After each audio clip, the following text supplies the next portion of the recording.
My standpoint, I'm so thrilled to have Dennis to come tonight and to tell us all the history and information on baseball that he has in his possession. So this is Dennis and Menace Schrader. Please welcome him. Well, there's some familiar faces in here from the Rays, which is good. And I'm Dennis Schrader. I have the world's largest autographed baseball collection from the Guinness Book of Records. We're presently at 4,999, and I'm not going to put a 5,000th ball in there because I want someone really famous that I don't have to sign it. And I'm working on some people that will pack that museum if I can get them.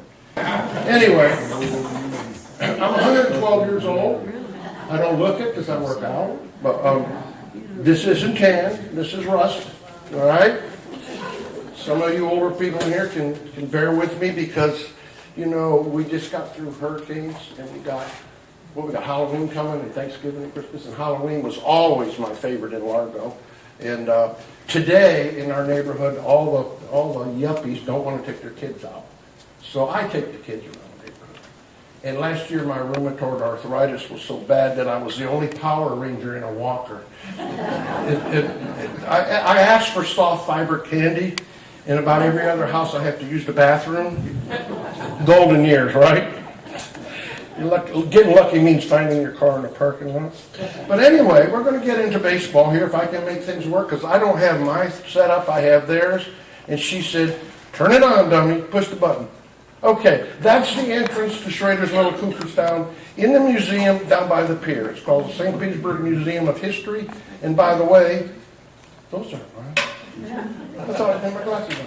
This couple right here spent 4 hours in there looking at baseballs. Now, how did this all start? You have 5,000 baseballs? Mm-hmm. What does your wife think? Well, she's got 1,000 cookie jars and 14 Hummels. Never baked a cookie in her life. So, come on, give me a break. This is how it all started. 1956, I was 9 years old. I hitchhiked from Largo to Al Lang's Field in St. Petersburg. And I would help the Yankee bat boy. And I was sitting on the bench and a ball rolled over. And I had it in my hand. And this guy comes over with forearms about that big, goes into the restroom, comes out and goes, hey kid, you want me to sign that ball? I said, sure. So I handed it to him. He took the pen off the lineup card, signed it. It's Mickey Mantle. Today I don't have a 401k because of that guy. But back then, there was 20-something teams training here. And I had all access to all these baseballs. Well, there was no security. You could sell these on eBay. They didn't exist. So players would sign them, and guess what? You could read their name. Now, speaking of that, I'm going to get into a couple of autographs later on, but I'm not going to show you autographed baseballs, because if I do, then you won't go to the museum. Pretty good, huh? So that started my baseball. This guy was one of the originals. Actually, baseball started in 1836. As a lot of you know, it was a cricket, and it was a flat board with a hard red ball, and I have a hard red cricket ball in the museum that this gentleman signed. His name's George Wright. He's the only player that's in the England Hall of Fame for cricket, and he's in the Baseball Hall of Fame for baseball. He played in 1882 for the Cincinnati Red Stockings, and they're the only major league team to ever go undefeated. They were 82-0. Now, this is America's pastime, baseball. It's being replaced today by selfies. That's the American pastime. I really hate that. But anyway, started in 1836. It's a wide open field. There was no diamonds, no foul lines, no fences. Every hit was a fair hit. There was no foul lines at all. They pitched underhanded. There was 4 ways to make an out. You couldn't strike out. There was no strikes and balls. You stayed there till you hit. So there was 4 ways to make an out. You couldn't strike out. But you could be forced out at first base. You could be tagged out. You could fly out. Or at that time, if you run around the bases, they could throw the ball and hit you with it. Can you imagine what the disabled list would be today? These guys can't play with turf toe. There was 15 to 18 men aside, and they played to 21 runs. So in 1845, the rules changed. First organized team was the New York Knickerbockers. Today's rules, 3 balls, 3 strikes, 4 balls, foul lines, fences, 9 men per side, 9 innings, admission 25 cents. The box seats were 50 cents, and no games were played on Sundays. Baseball's a funny game. You know, it's the only game where the defense has the ball. If you watch football, the offense has the ball, defense. But the defense has the ball in baseball. It's the only game that's played that way. If you hit 300, you're considered a good hitter, but you failed 70% of the time. Correct? Had they graded papers like that when I was in school, I'd be a Rhodes Scholar. Now, the ball is 9 inches in circumference. It weighs 5 ounces. There's 216 stitches, and today they're still hand-stitched, believe it or not. In Costa Rica, and you can Google it, you'll see people sewing these together, and they make them perfect. They make $2.2 million a year. $1.8 million go to Major League Baseball. The rest go to high schools, colleges, and so on and so forth. But what's funny about the game is this ball is the ball they use. This ball is the ball that they used before they rubbed it. There's this little guy named Lena Blackburn who developed this rubbing mud. And I know a lot of you know this, but some of you don't. They rub up the balls before the game with this mud. And everybody said for years it was the Mississippi rubbing mud. It's not. It comes from Delran, New Jersey. I didn't know Delran, New Jersey had a swamp. But this guy went out in the swamp in 1930. He picked the scum off the swamp. He put a bucket, and he put a window screen on the bucket, and he'd strain it, and he'd take this mud, and he'd rub it on the baseballs. The reason they do that is this brand new ball is really slick, and the pitcher can't grip it to throw the curveball and knuckleball. So this dulls it up. Now, what's really weird about the game, they spend hours. It used to be the umpire rubbed the ball up. Now the bat boys rub them up. Umpire inspects them for the game. They rub about 240, 250 for a game. What's really weird is you've seen the umpire, the ball hits the dirt. He looks at it and throws it away because it's dirty. What the hell are you doing? It was dirty when you first got it. You crazy? But the average life of a baseball today is 4 pitches. About 4 pitches. That's it. So, the reason this box is here, in the museum, in my display, I have a lot of these boxes. Now, this is a box at this ball game. And the kid's going to get this box and throw his box away. They throw hundreds and thousands away every year. But in the museum, I've got them from 1890, 1900, 1905, 1910, 1920, right on up, displayed. Because back in 1890, 1905, what did they do? They threw the box away. There's boxes in the museum worth more than a 1905 baseball. You remember Elvis Presley? I'm sure you remember Elvis Presley. He looks a lot like me. Yeah, he sings like me. His first record was That's All Right Mama on the Sun label. Then he went to RCA. Well, if you got one of those records, which my wife has, the jacket's worth more than the record. The paper jackets. It's the same thing with this. The old boxes are worth more than the baseballs. So you're learning something, right? Am I going too fast? All right. Now this is Frank Home Run Baker. This is interesting when you talk about the ball. Frank Home Run Baker was the home run king back in the early 1900s. I have a ball at the museum, a 1916, signed by Frank Home Run Baker. Now he led the league from 1911 to 1960, hitting 10, 8, 10, 12 home runs. That's all he had. He led the league. Well, it was a dead ball era. Inside of the ball, it was wound with old twine, string, whatever they could find to put in a baseball. Then, along about 1918, 1919, they put the cork insert in the ball and started winding it with rubber bands, a real fine rubber band. And then who came around 1919, 1920? Babe Ruth. Ball's going out the park. It was the dead ball era, but Frank Home Run Baker was the leader. So that's a ball you want to check out if you go to the museum. This is Cy Young. You can't talk pitching without talking Cy Young. 511 victories. Never be done again. But he lost about 350. They don't say anything about that. But the Cy Young Award is the prestigious award. And we had a David Price. 20 wins. Woohoo! Dizzy Dean, 1934, 30 wins. Denny McLain, 1968, 31 wins. But there's a couple of balls in that museum. One signed by John Clarkston, 1885. He had 53 wins in the season. And back then they pitched complete games. They didn't have guys coming in because you pitched 95, 100 pitches and pull you out.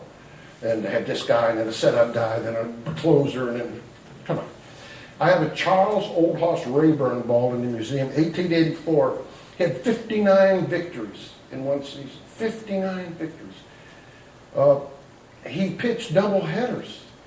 He pitched 70 games out of 154. That's the way baseball was. Not that it's not bad today, but it was something else. Now, there's a pitcher that pitched for Atlanta, if you're an Atlanta Braves fan, because my wife was, because there was no Rays here. There was a pitcher named Greg Menace, if you remember that guy. He faced 20,241 batters in his career. He only had 310 of them go to the 3-0 count, if you know what I mean. 3 balls and no strikes. Out of over 20,000, only 310 ever got 3-0 on them. And 177 of those were intentional walks. People don't realize what a good pitcher this guy was. He was unbelievable. Someone in here mentioned Ted Williams earlier tonight to me. Oh, they went fishing with him. Who was that fishing with him? It was you. Yeah, okay. They spent 4 hours at me. I love you. Anyway, I was doing a talk up at the villages. I've done the Cubs Club, the Red Sox Club, the Yankee Club, blah. When I put that picture up, and there was 250 people in the Yankee Club, they booed me. They booed me. Ted Williams. Ted Williams batted .406, the last player to bat 400. He was quite an individual. He lived in Homosassa, down in the Keys. He was a Florida. He did a lot of Florida fishing. But I have a ball in the museum that's signed by the 7 players that ever batted 400. Hugh Duffy, 420 one year, 440 one year. 7 players have done it, and they're all on one ball. That's one of my prestigious ones. Now, when you're talking about hitters, and you're talking about the greatest players of all time, Babe Ruth, great home run hitter. All around, I think, personally, Ty Cobb. This guy was nasty, mean. He'd sharpen his spikes so that when he slid into second, you'd be scared to tag him out. And the reason I say greatest player of all time, he played 24 years. His lifetime average for the 24 years was 366. He never batted under 320. But the ironic thing is, he's got a record nobody will ever break. He stole home 54 times. Now, if I'm boring you with statistics, and we're going to get into some fun stuff here in a minute. Hold on a minute. This is iced tea, believe it or not. Sugar-free, I'm not that. Okay. 1939, they opened the Hall of Fame. June 12th, 1939. They had been inducting men since 1936, but they had no Hall of Fame. So in 39, when they cut the ribbon, there was 26 men inducted. Only 11 were alive. I have a ball in the museum signed by all 11 that were there for the induction ceremony. Now, when you look up there, you go, this dumb kid from Argo can't even count because there's 10 players up there. There's one missing. Lou Gehrig. Lou Gehrig's the only player ever inducted into the Hall of Fame that was still playing the game. He didn't quit till a year later. That was 1939. He had ALS. He was too sick, but they didn't know at that time that's what he had. So that is one of my, what I call my prestigious balls. I've got 3 of them. The Hall of Fame ball, that one, and the one that's coming up. This is Shoeless Joe Jackson on the left and Petey on the right. P. Rose. I have a Shoeless Joe Jackson ball. It's a 1919. He was kicked out in 1920. Supposedly for gambling. You've seen the movie, I assume, the White Sox scandal. He did not, according to the courts, gamble. They deemed him innocent. But the commissioner, the first commissioner of baseball, Keenshaw Mountain Langdis, I have a ball signed by him that's not too far from his ball in the museum. Said, no, you've tainted the game, you're out. He kicked him out, he kicked 7 others out. And Shoeless got... he got really upset. So he took these men and they barnstormed for 3 years and played the Negro League teams. And it was kind of like exhibition games. But he wasn't that illiterate.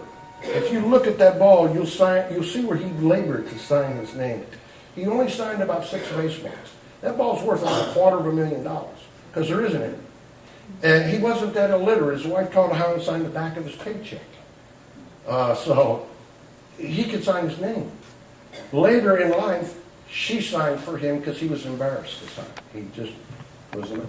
Ty Cobb went to his house about 5 years after he was banished from baseball, and Joe Shooter's Jackson slammed the door in his face. I don't want him to do baseball. Just slammed it. He wouldn't talk to anybody. But he wasn't that illiterate. When he died in 1951, he owned 3 liquor stores. So he did all right for himself. But anyway, the other gentleman, talking about gambling, he's kicked out for gambling. This guy can't go into the Hall of Fame for gambling. He's now admitted it. He gambled. They're trying to reinstate him. Even Hank Aaron's on his side now saying, hey, we ought to let this guy. I mean, look at his records. It's unbelievable. Well, I met Pete Rose at Derby Lanes. My wife and I, we owned Greyhounds back in the late 70s, early 80s, and we'd sit at the big bar upstairs, the 6th floor in Derby Lanes. And it was like yesterday. Right next to her was Pete Rose, Johnny Bench, Dave Concepcion, Larry Boa, Mark DeBerg Fidrich, Dave Parker, Mike Schmidt. Every one of them gambled on baseball. Every one.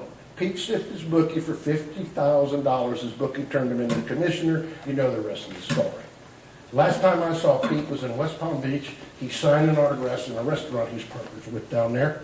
And I said, Pete, do you ever think that baseball's going to reinstate you for gambling, going to the Hall of Fame? He goes, God, I hope so. I got $50 riding on it. This is one of my favorite stories. Anybody know? Now, you might know because you went to the museum. You ever heard of William Dummy Hoy? Anybody heard of him? And when I say William Dummy Hoy, I don't mean that he was dumb. Back in that day, when he played, if you could not talk and you could not hear, they called you deaf and dumb. It was because he couldn't talk. He wasn't dumb. The guy went to college and he graduated the valedictorian of his class. Let me give you an example. Back then, the umpire was behind a pitcher, not behind a catcher. There was only one umpire, it was behind the pitcher. And Dummy Hoy would hit the ball, and he'd run to second, he'd slide into second, and he'd be out. And the umpire said, you're out, you're out. He couldn't hear him. The umpire said, you're out of here. You see what I just did? You're out of here. Next time he might slide into a base, think he's out and start to walk away. And the umpire, no, don't go anywhere, you're safe, don't go anywhere. Until this guy, there was no signs in baseball. Now he was behind the pitcher, the umpire's behind the pitcher. And he'd go strike 1, strike 2, strike 3, you're out. Couldn't hear him. So the umpire started doing strike 1, ball, strike 2, strike 3, you're out. The signs started with this gentleman. You can Google William Dummy Hoy, and some fantastic things. What's really weird was his wife was deafer than he was. And their doorbell, they lived in an old wooden house with a wooden floor that was suspended. And his doorbell was a lever. You pulled the lever to ring his doorbell, but they couldn't hear anything. You pulled the lever. There was an iron ball in there, like a cannonball, would go down the chute and hit the floor and vibrate the floor, and they'd answer the door. It's amazing, isn't it? But here's something that the record hasn't been broke yet. He's 145 pounds. He played left field, and in one game threw 3 men out at home plate in the same game. It's never been done again. Ironically, he lived till he was 99 years old. 1961, the year Menace hit the 61 homers. The Yankees were playing Cincinnati in the World Series in Yankee Stadium. He threw out the first pitch at 99 years old. 3 hours later, dropped dead of a heart attack. But he went out the way he wanted it. Now you're learning something, right? Right? Okay. This is Wahoo Sam Crawford. Now, who in the heck is Wahoo Sam? Wahoo's a fish down in the Stewart area. Wahoo Sam Crawford. Now, remember when... That's me scratching. Carl Crawford played for the Rays. He was fast. I was there in his 10th year the night he stole 100 bases. And that was a big deal. Sold 100 bases. No, excuse me, I'm sorry. I'm thinking he got his 100th triple. 10 years he played, he got his 100th triple. This guy played for 14 years and had 309 triples. He's the fastest man ever to play the game. Sorry, Kevin Kiermaier, this guy's fast. He also has a record that Kiermaier ain't going to break. Nobody's going to break it. He had 51 inside the park home runs. That's fast. You've seen inside the park, triples are exciting enough, but 51 inside that's unbelievable. Now this guy is another one. This is Three Fingers Mordecai Brown. The reason he has 3 fingers, when he was a kid, he stuck his hand in his uncle's corn chopper on the farm, deformed his hand, and he threw a natural knuckleball. And 109 years ago, when the Cubs won their first World Series, he pitched for the Cubs. He pitched 2 complete games, didn't allow a run. His World Series earned run average is 0.00. 2 complete games has never been duplicated again. Three Fingers Mordecai Brown. Interesting, huh?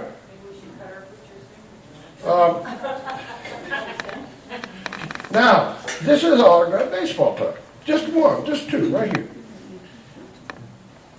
You see the one up top, Mickey Mantle and Mickey Mantle. Now, if you've seen any autographs of Mickey Mantle, you are familiar with the one on the right where he looped his M's. Very pretty signature. The one on the left is one that he signed between 1951 and 1954. And people go, what? Well, he came to the Yankees in 51 and he was taking Joe DiMaggio's place. And they went, oh, no, you ain't taking Joe's place. No, not Joe, he's too good. Well, Mantle got better and better and better. And Mickey Mantle was pretty good. So in 1954, the Yankees said, look, you're going to be our poster child. You're our star. You right, Cruddy. He came from Commerce, Oklahoma, a little bit of a redneck like myself. So they didn't like his signature. I don't see anything wrong with it. It's better than the ones today. But they hired a handwriting expert to teach him to sign his name that way. Until the day he died, every one of his M's were looped just perfect on every one of his signatures. And you know how hard, it's really hard to sign your name out of baseball. But he does just like that. It's beautiful. Now this one down here is a definite forgery. If someone says I got a Willie Mays ball, and it doesn't look like the one on the right is Willie Mays' signature. Does it look like Willie Mays? No. The one on the left looks like Willie Mays, but it's a forgery. Okay? Now, I don't want to get into the memorabilia today and the forgeries because there's a couple of companies, PSA DNA and JSA, which is James Spence. The reason they're noted as being the gurus, and if they say it's legit, is because auction houses, the big ones, Robert Edwards, Heritage, so and so, use them. So they're the gurus. But do me a favor, you've all seen Pawn Stars, I'm sure. You watch Pawn Stars? You'll see this little guy come out with his turquoise jewelry, his little tattoos, his little bracelets. His name's Steve Grad, G-R-A-D. He's from PSA DNA. He's their authenticator. And he'll take the baseball. Wait a minute. And he'll tell me, the ink's right. Google Steve Grad, G-R-A-D, fraud. Just do that. And you will never have confidence in that program again. The guy is never graduated from Columbia, never graduated from Harvard. He's right in the middle of a $200,000 lawsuit for stamping things that weren't legit. I could go on and on and tell you a lot of stories about these authenticators. Now, my very expensive balls are authenticated by FBI third-party forensic experts.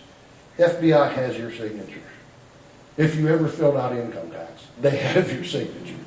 So they're the people you go to. These retired FBI guys can get into that database and check a signature in a heartbeat. So I just wanted to hit on that because I have to turn the TV off. I like Pawn Stars, but when I see him come on, I got to turn it off. So anyway, that's my little story on signatures. There's the one ball that the women like when they come to the museum. I want to see Marilyn Monroe and Joe DiMaggio. I have a ball signed by Joe DiMaggio and Marilyn Monroe. They were married 9 months. They only signed 2 balls in the same color ink in that 9 months, and I have one.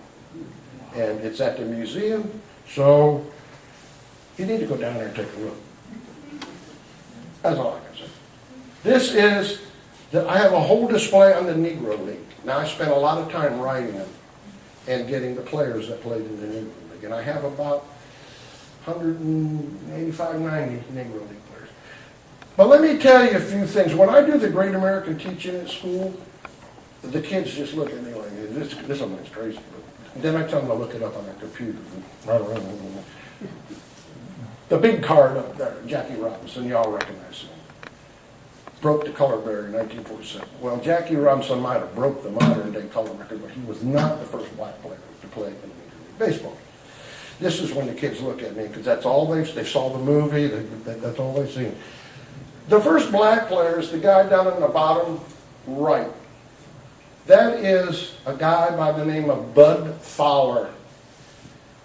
His real name was John Jackson, but he changed the name to Bud Fowler because John Jackson sounded too Negroish.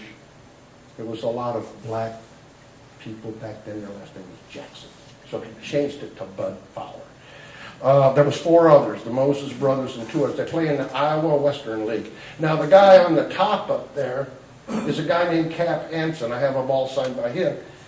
Cap Anson was the George Steinbrenner of his time. He had 3 baseball teams, but he was a bigot. And he went to Major League Baseball and said, if another one of those Negroes, meaning Bud Fowler and his 4 buddies, come out on the field against my team, I'll pull my 3 teams from Major League Baseball, you'll go broke, I'll start my own league. So they banished the black man. That was around 1884, because he played for the Iowa Western League in 1880. Now, the other guy with the hands up in the air, Satchel Paige. You guys know who he was. Pitched, he was 65 years old. That's what he said. He didn't have a birth certificate, so they couldn't prove it. So obviously he could run for office today with a birth certificate. But now, the other guy right there in the middle, anybody recognize him? You're going to die when you hear what this is. That's Charlie Pride. He played from the Birmingham Black Barons. He played in the Negro League. Charlie Pride, country western singer. Now, this one, the women like when they go to the museum. There's no crying in baseball, right? The League of Their Own. Now, in 1943 to 1954, 600 women played in the League of Their Own. And in 2005 and 6, I started writing the 257 that were known to be alive. They're in the 80s and 90s. And I ended up with about 180 baseballs. And I got really good friends with Penny Marshall, who produced and directed the movie.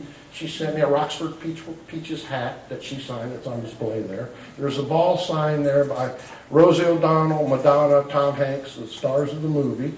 A ball signed by Penny Marshall.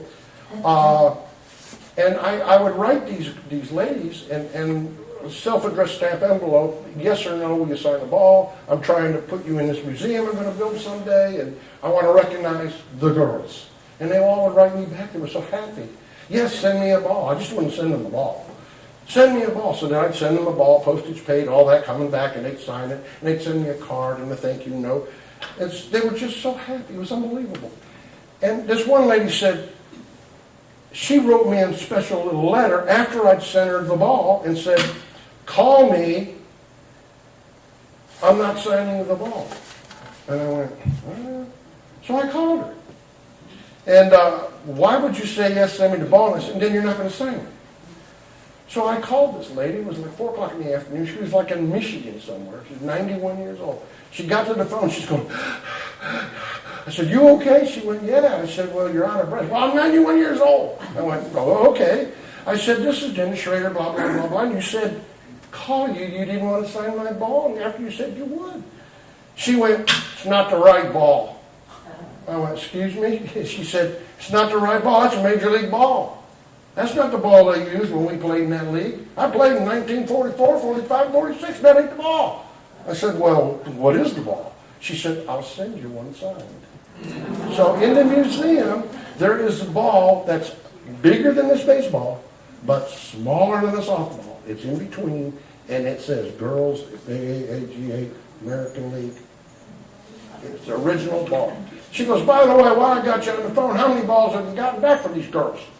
And I went, well, right now I'm about 110. She got 110 back? I said, yeah. She goes, anybody didn't sign? I said, yeah. I said, I got like 13 or 14 bad addresses. I got maybe another dozen that have passed away, and their kids have wrote me back and said that they passed. And I've got some that's got dementia or they got Alzheimer's and they don't sign. And she, how many said no? And I said, oh, I think about a dozen, maybe 13 said no. She goes, I know who those bitches are. And I'm going, holy. All right. She goes, we go on a reunion every year, and this year we're going to Fort Lauderdale on a cruise. I'll talk to every one of them. I'll get you those balls. Now, how about that? So if you don't think this hasn't been fun. Did you get any, Dennis? Yeah.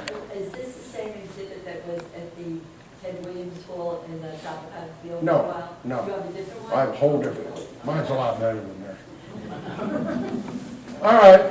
We got to jump on my buddy in the cookie jar a little bit here. Babe Ruth hit home runs. He uses salt in the swat. He's known for home runs. Kids come to that. They call me and I go down to the museum and I do tours for the school kids. And I don't care if they're this big or they go in and they're 80 years old. They all know who Babe Ruth is. They want to see a Babe Ruth. There's 9 of them in that museum. But they all know who Babe Ruth is. And believe it or not, they all know who Elvis Presley is. They go nuts. Where's Elvis Presley? So anyway, remember in 61 when Roger Maris hit 61 homers? And he had life threatening against him because you're breaking the Babe record. You're hitting 61.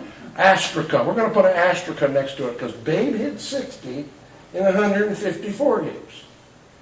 Maris hit 61, broke his record, but it took him 162 games, so we're going to put an asterisk in there. Well, that's crap. And you know why? Because in 1927, when Babe Ruth hit 60 home runs, if the ball hit and went into the stands, it was a home run. And the rule in 1931 changed that if the ball hit and went in the stands, it's a ground rule double. So how many ground rule doubles did Babe Ruth have that we don't know about that they counted as home runs? I know Roger Maris had 4 ground rule doubles. So if you want to play this game, you have 65. All right. So that asterisk doesn't mean anything because Barry Bonds and Socia and McGuire all had an asterisk from, you know. But speaking of that, when I do go to the schools, is anybody getting tired when I take a nap, go to the bathroom or anything? Okay. When I do go to the schools, I tell the kids, because of drugs is such a big thing, I go, you see this card right here? This is Sarah Hara O. What the hell is that? Sarah Hara O. Hit 868 home runs. He's the Japanese home run king. This is his rookie card. It's in Japanese. I can tell because there's little pagodas and houses and stuff like that. But anyway, it's a Japanese Sarah Hara rookie card. Their home run king. 868 home runs. This is our home run king, Barry Bonds. It's a mint card, Barry Bonds. Hit 762 home runs in his career. However, this gentleman, kids, allegedly took some PEDs, performing enhancing drugs. And by doing that, he's lost his credibility. He probably won't go in the Hall of Fame. We don't know. He lost his job for a while. He's back in baseball now. But this card's worth $2,000. Right here, it's worth $2,000. This one, you can Google it. Barry Bonds rookie card, 99 cents. Mint card, 99 cents.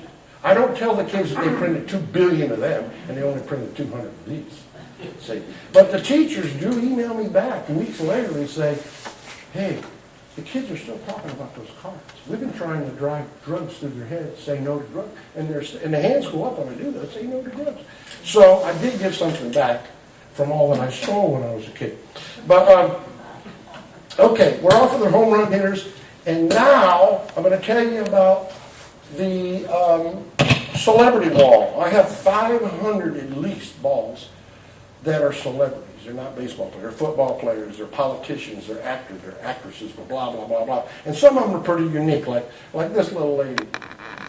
That is Melvina Dean. Now, if you don't know who Melvina Dean is, she's the last survivor to the Titanic. She was 2 months old when the ship went down.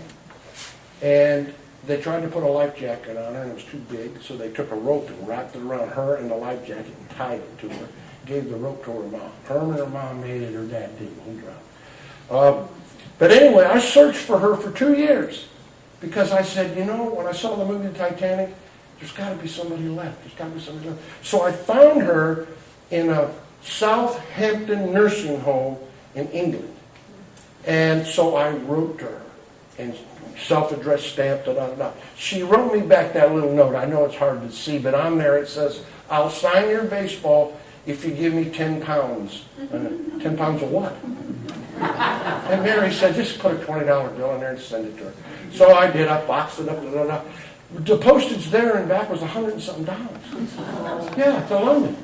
But anyway, I waited and waited and waited. About a month and a half went by. Nothing. So I went online and I found, she was 96 years old. I found the nursing home's phone number. If you've ever called London, it's about that long. So I called London. Hello.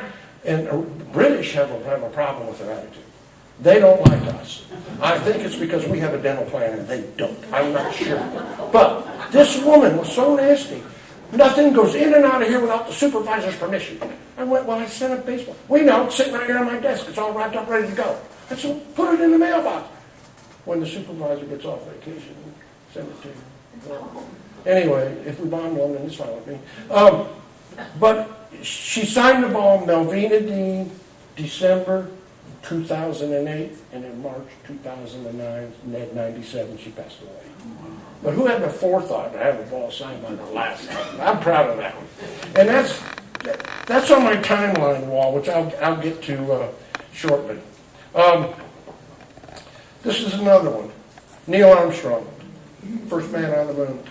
He was a huge, huge baseball fan. Now, did anybody in here, if they've ever seen me on YouTube or heard me talk, hear about the Grabowski story? Anybody hear about the Grabowski story? Well, Neil Armstrong is crazy about baseball. He played Little League, he played Pony League. He said, when he got on the moon, he said, one small step for man and one giant leap for mankind. We all heard that. 1969, stayed up and watching our black and white TVs. But when they left, he got off that rover and they were leaving the moon. He was going up the ladder to that thing that was taking him back. And he looked over his shoulder and he said, good luck, Mr. Grabowski. But nobody heard that. The media heard it because they heard it through the speakers at Houston. The media all had those earphones. Houston heard it. Good luck, Mr. Grabowski. So they all thought, the media went, must be a rival cosmonaut. He beat him to the moon. Take that, Russia, Mr. Grabowski. So for years they would ask him about Mr. Grabowski, and he wouldn't say, I'm not talking about that. So in 1995, he was doing a speech over at Cape Canaveral at the Space Center over there. And one of the media guys says, hey, why don't you level up? What was this Mr. Grabowski? Who was he? He went, I'm going to tell you, Mr. and Mrs. Grabowski have passed away, and we played baseball. I was 12 years old, and the ball went over our fence, and I hopped the fence because it went in Mr. and Mrs. Grabowski's yard, and I went over there. It was under their bedroom window, and their window was open. I was picking up the ball, and I heard Mrs. Grabowski shout, sex? You want sex? When the kid next door walks on the moon, you'll get sex. Pretty good story, huh? Okay. I thought you'd like that. You guys look like the type that, yeah. Anyway, this is my timeline wall at the museum. This is the one thing that I was so proud of when we got it done because it was driving me nuts. The top blue line depicts what happened in baseball. It has baseballs, it has different pictures. And then we use this for education for the kids. And the center blue line is what happened in the United States, and the bottom is what happened in the world. So if you go like 1941, you got, hold on, I'm getting ahead of myself. Let me push the button here. I'm not used to this. 1941, Ted Williams hit 406. Joe DiMaggio hit 56 straight games. And if you follow the line now, what happened in the United States? Pearl Harbor. So the kids can relate baseball history. Did you know that, speaking of history with baseball, the first TV commercial ever was a baseball game between the Dodgers and the Phillies? It was Bulliver watches. That was the first TV commercial ever. Bulliver watches, Dodgers and the Phillies game. Do you know that? Huh? Do you know you can save 15% on your car insurance? Sorry, I got ahead of myself. Pearl Harbor. Okay, the next one is the Centennial. That's 1939. That's when the Hall of Fame, as I explained, opened. And if the kids can look at that, what happened in 1939? Come down here, 1939. The greatest movies were made in 1939. Hunchback of Notre Dame, Stagecoach, Gone with the Wind, Wizard of Oz. Some of the greatest movies, 1930. Same year, the Hall of Fame opened. So you guys are even getting an education. Okay. This is pretty cool because the Brooklyn Dodgers, as George knows back there, was originally named the Brooklyn Trolley Dodgers because the trolleys would go through New York and the people were on the track and they'd jump off and they'd dodge the trolleys trying to beat them. They'd even put pennies in a bowl and kids would stay on the track and see the last one to jump off when the trolley was coming would win the money. It was the Brooklyn Trolley Dodgers. However, and then there was the Yankees, and I'll get into that. But this was 1929 when this happened. In 1929, the stock market took a dump, right? Well, 1929, the Brooklyn Dodgers took the trolley off because each one of those letters cost money. To save money, because it was Depression area, they took trolley off. And at home, they were the Dodgers. And the away team, they were Brooklyn. Now, the Yankees, in the same year, took the small letter, because all the teams up until then had a little letter right there, on here, or they had it on their sleeve. The Yankees put the big number on the back, but they only had a little insignia on the front. It didn't say New York, it didn't say Yankees, so they're saving money, but to give the fans something, they give them a bigger number. But the Yankees is the only team that never has their name on it. Boston doesn't have it on at home, but on the road they have their name. That's 1929 when everything took a crash. Now, when I say you're saving money, remember we had the Devil Rays? Now we just have the Rays?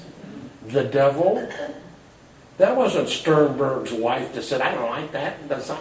They're saving money. Don't anybody kid you. They took the devil off and saved their money on everything they printed. And also, if you remember, the first Devil Rays were green and purple and red and orange and all those colors. And every time they print something, they'd have to go through the printer for each color. So now they're blue. They're light blue, dark blue, and they got the yellow stripers. They're saving money. I mean, that's just good business. But they probably copied the Yankees, because the Yankees are pretty new team. You women will like this. Stay away. I have a 1934 baseball signed by this lady. Does anybody know who that is? Yes, very good. The greatest woman athlete of all time. Now, Serena Williams and Michelle Wee and this one and that one. Let me just read you something real quick. This lady right here was named Babe Zaharias. Babe Dickerson Zaharias. She married a guy, a wrestler in Tampa. Zaharias, right? Babe, 5 home runs she hit in a boys' baseball game. In 1932, she won the AAU championship. She competed in 8 of the 10 events, winning 5 of them and tying the 6th one. She set 5 records in one day: 100-yard dash, hurdles, high jump, javelin, and shot put, and she weighed 120 pounds. She won the team championship, and she's the only member of the team. 1933, she won the World Pocket Billiard Championship. Golf, she won 17 amateur tournaments in a row. Tiger Woods didn't even do that. She won, in her career, 41 amateur tournaments and 41 professional tournaments in golf. She also played professional tennis and played in the league of their own with the women. She was also an excellent seamstress. She made all of her golf outfits. And in 1931, won the Texas State Fair Sewing Championship. She was an accomplished singer and harmonica player. She had a #1 bestseller on a Mercury label titled, I Felt a Little Teardrop. In 1953, everybody felt a teardrop. She was diagnosed with colon cancer, and she passed away in September of '56 at the ripe old age of 45 years old. Babe Dickerson's hair. I have a ball in there, and she's put the day 1934. She was doing a benefit golf tournament with Babe Ruth in Tampa. And what else happened in 1934? You're not going to get this. Nobody gets this, because this is my jab. Bonnie and Clyde were ambushed by federal agents. However, in baseball, 1934 was the last year of the spitball.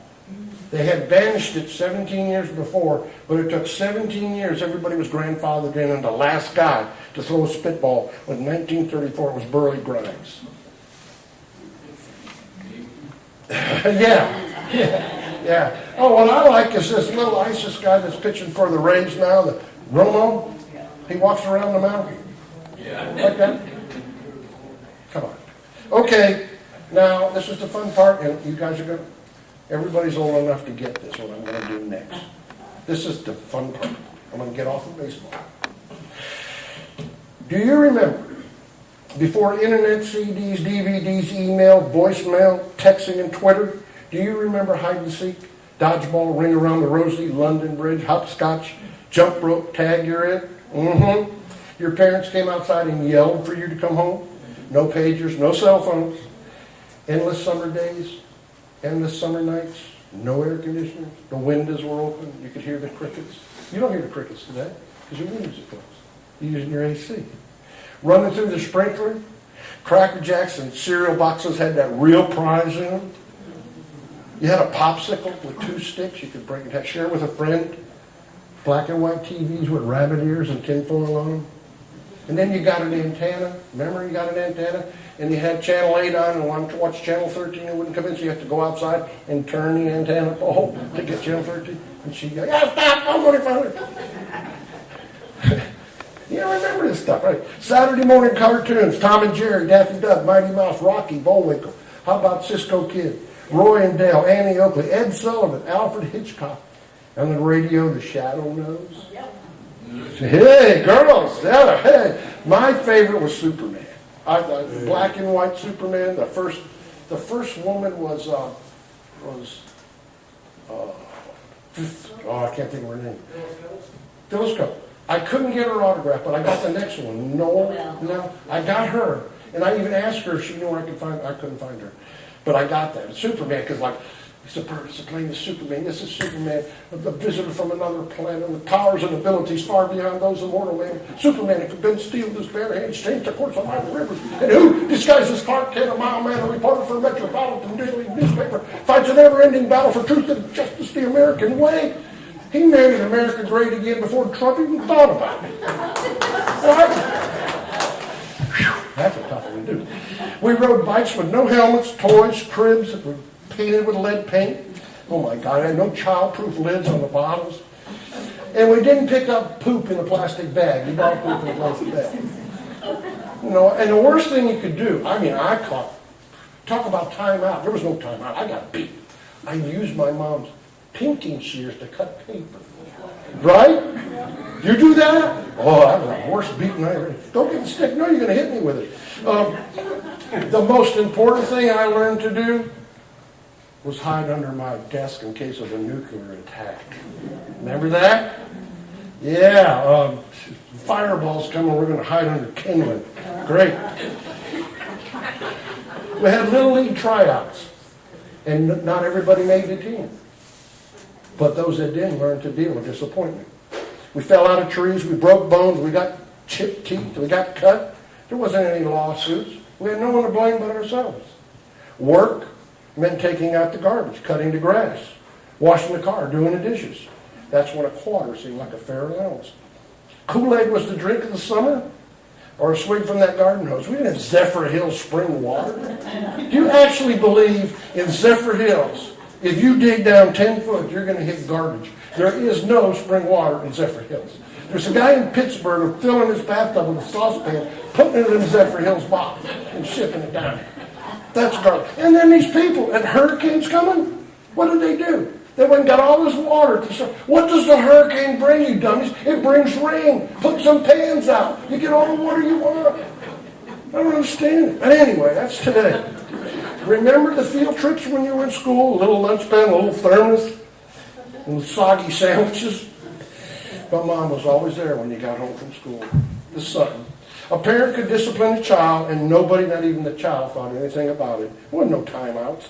Being sent to the principal's office was nothing compared to what you were going to face when you got home. Right? We were in fear of our lives, but it wasn't because of shootings and drugs and gangs. We simply did not want our parents to get mad at us. Race issues. Race issues meant arguing about who could run the fastest. That's what race issues were. And the worst thing you could possibly get from the opposite sex was cooties. There was no guns, no knives brought to school. The water balloon was the ultimate weapon. My favorite memory is, and I've got one, I've got a 1950 enclosed in glass Red Ryder BB gun. You'll put your eye out, you're crazy.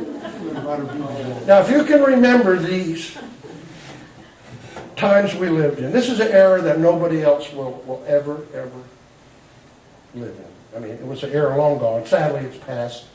But thanks to places like promoting the St. Petersburg Museum of History, you can relive some of these things. Now, I'm going to bear with me for 1 minute. I'm going to do one more thing. I do this all the time because it's cool. I think it's cool. Okay? And then I'll be done. If you want to ask any questions, go for it. In 1948, a fellow by the name of T. Texas Tyler wrote a song called "A Deck of Cards." If anybody's familiar with this, it was about a military man that didn't have a Bible, and he was caught in church with a deck of cards. And he was being reprimanded for it. And he told his officers and the priest at the church that he didn't have a Bible and that was a deck of cards. And for example, the ace, there's only one true God. Now, I'm not going to get religious on it, but that was the way it all started. So I have my own deck of cards here for baseball. And the ace is, we have an ace on our pitching staff. It used to be Archer, it's no longer Archer, it's Cobb. The two stands for two teams, home team and visiting team. This isn't hard, is it? Even you're getting this. Am I going too fast for you, Blondie? Come on. Three. The three means there's three strikes and you're out. The four means there's four bases, first base, second base, third base, home base, right? Five. What's he going to do with the five? If after 5 innings, the game's official. If it rains out, snows, or the roof and the truck falls in, the game's over after 5 innings. They can call the game. The six, easy. 3 outs, 6 outs per side. 3 for the visitor, 3 for the home team. Seventh inning stretch. You all stand up and sing God Bless America. You know why that was invented, and a lot of people don't know that? It wasn't to sing God Bless America or Take Me Out to the Ball Game. It was invented the 7th inning because it was time for you to get up and pick your underwear out from. That's why they invented this. I'm telling you, it's the truth. Look it up. 8. The 8 stands for 8 warm-up pitches. When the pitcher comes in, he's allowed 8 warm-up pitches. If a pitcher's being relieved, the guy from the bullpen's allowed 8 warm-up pitches. That's it. He can throw 7 or 6, but 8's the max. Unless the pitcher gets hit in the head with a ball or something and he's out and they carry him off, then that pitcher from the bullpen can throw as many as he wants. But 8, see how my Bible works? 9 innings in the game. All right? The 10, that's the 10th inning. That's overtime. That means your saver has blown the lead. But the bad news is they've already had last call for alcohol. The jack, this is the best one. That's the jackass behind the plate. They can't call balls and strikes right. The queen, she's sitting right over there. She drives to 81 games a year with me, goes down to the museum 40 times a year. We've been married 52 years, and in a dog's life, that's 364 years. That's my queen. And the king, that's what you make me feel like, where I can stand up here and have fun with you. God bless you. Thank you. And don't forget what's in your wallet. Put something in these jars for this museum.